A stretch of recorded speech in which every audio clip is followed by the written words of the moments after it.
Vasyl Stus is one of Ukraine's most significant and complex 20th century poets, and a unique and in many ways unlikely poetic voice. He's someone who spent more than 10 final years of his life in the Gulag and died in the notorious Perm 36 forced labor camp in 1985. Вчися чекати, друже, вчися чекати. Ластівки на електричних дротах, почорнілі от сині неба, ще наслухають стомні струми землі. In 1980, Stus's state-appointed lawyer, Viktor Medvedchuk, he essentially confirmed the charges that the prosecutor had put forward against Stus. We find ourselves in a very strange situation where someone who contributed to Stus receiving his murderous sentence is still such a proactive part of contemporary Ukrainian politics. In 1983, Stus's so-called Gulag diary was smuggled out of the labor camp, and it was published. Against all odds, it was possible to preserve it and for the world to see it. It was translated into English, it was translated into German. And Stus is mostly known as a martyr, as a national hero who died fighting for human rights and national rights. In his poetry, he was fragile. Fragility is not the kind of word we often associate with Stus. These are poems, first and foremost, of the internal journey. In one of his poems, he says, "The eternal incompleteness of endeavor, the motion of the motion of the motion." In his poetry, we're never at one with ourselves.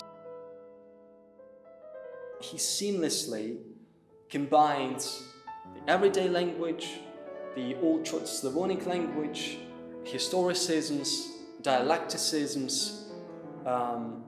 and his own language, the language that he coins, that he creates, his own neologisms.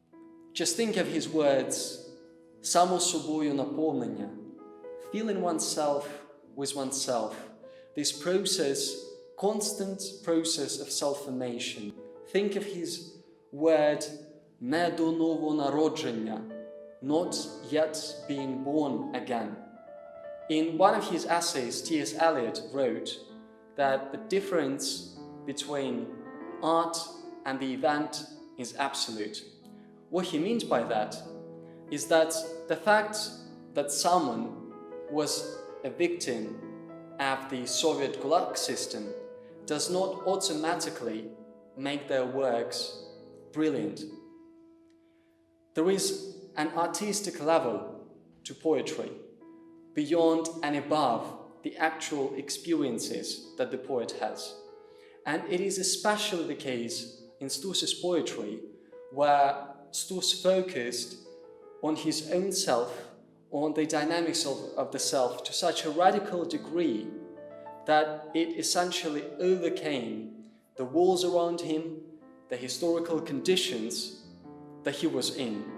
Галактик зірна круговерть, спіраллю простаного болю, знашить людську одвічну долю, снігами вимощену вщерть.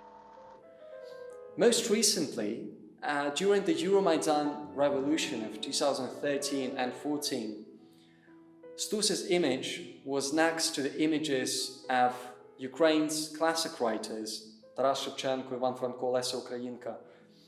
Stus's image was there at the Euromaidan, and it simply said, "Я з вами," I am with you. You being collective, you. I am with all of you.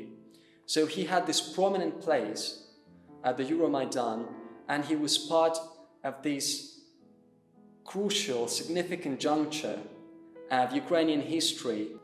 There are monuments to Stus around the country. Stus has really become this inseparable part of the national narrative now.